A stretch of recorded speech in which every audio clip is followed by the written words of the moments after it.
Ar medikai taps gaisrininkais? Naujoji valdžia, seni metodai ir dar viena keista reforma. Čia vėl Zaborės naujienos ir aš, Raimonda. Klausausi skirtingų naujienų portalų. Skaitau antraštės ir stebiu, kaip dėliojama būsimoji vyriausybė.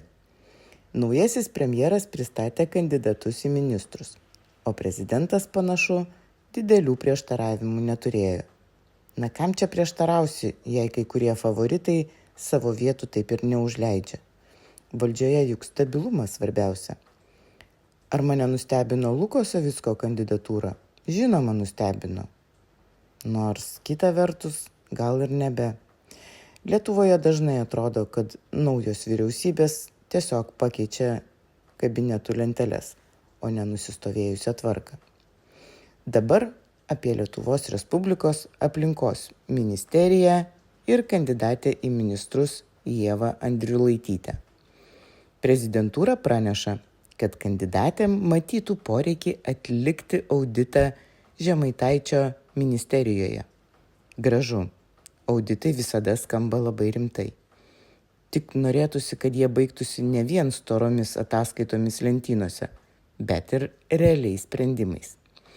Iš viešai pateikiamos informacijos supratau, kad viena svarbiausių kandidatės stiprybių – ilgametis biurokrato darbas Briuselyje ir pasirengimas Lietuvos pirmininkavimui ES tarybai.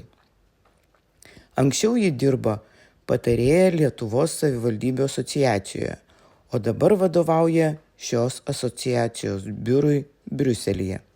Beje, Briuselyje aplinkos atašė dirba ir Justina Grigaravičienė, buvusi Kęstučio Mažeikos viceministrė. Esu ją minėjusi ankstesniuose savo pasakojimuose. Kol kas apie pačią kandidatę neturiu susiformavusių nuomonės. Jos išsilavinimas tikrai solidus. Tačiau vien diplomai dar nėra aplinkos politika. Praktika, priimti sprendimai ir gebėjimas apginti viešąjį interesą dažnai pasako daugiau nei gražiai parašytas gyvenimo aprašymas.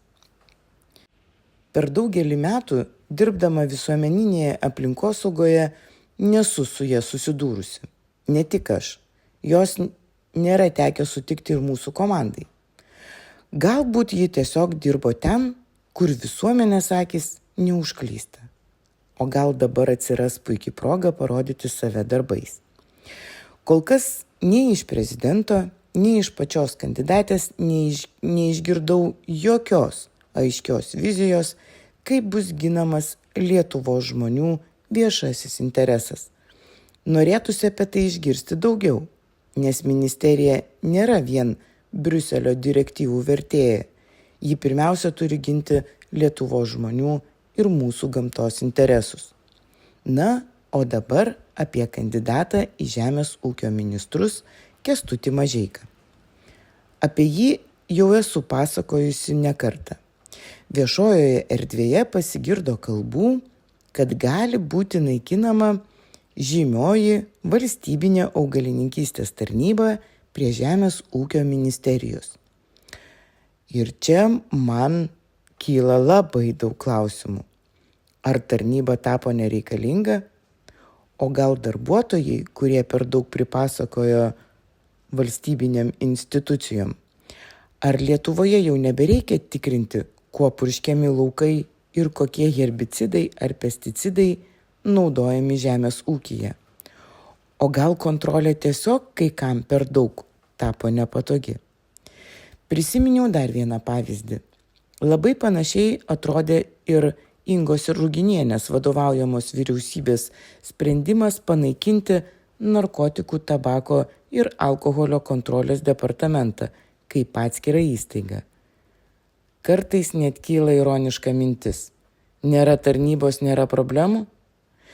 Bent jau popieriuje problemų gali atrodyti mažiau. Tačiau ar nuo to iš tiesų jų sumažėja? Atsakymą, manau, žinome visi. Prisimenu, dar ankstesnės ministerijos vadovavimo laikotarpiu buvo kalbama ir planuojama dalį augalininkystės tarnybos patikrinimų vykdyti nuotoliniu būdu. Įdomus sprendimas. Matyt, chemikalai irgi turėjo išmokti paklusti nuotoliniams technologijoms. Žinoma, visa tai gali būti tik administracinės reformos. Tačiau visuomenė turi teisę klausti ir žinoti, ar po gražiais reorganizacijos pavadinimais neslėpiami visai kiti interesai. Mano nuomonė, iki šiol matyta Kęstučio Mažeikos politika sunkiai dera su regionų stiprinimu ir socialinės atskirties mažinimu. Bet žmonės keičiasi, bent jau prieš tapdami ministrais.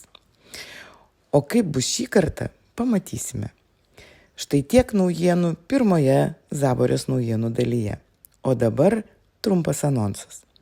Jau šį sekmadienį grįšime prie Klaipėdos universiteto ligoninės tunelių istorijos. Bus ir gerų, ir blogų naujienų. Tačiau paliksiu jums vieną intrigą.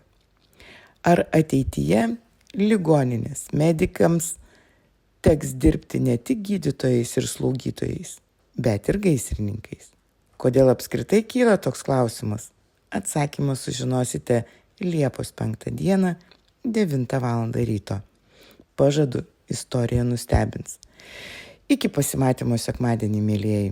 Jeigu jums svarbu, kad tokios temos pasiektų kuo daugiau žmonių, nepamirškite paspausti patinka, pasidalyti šiuo įrašu ir parašyti komentarą.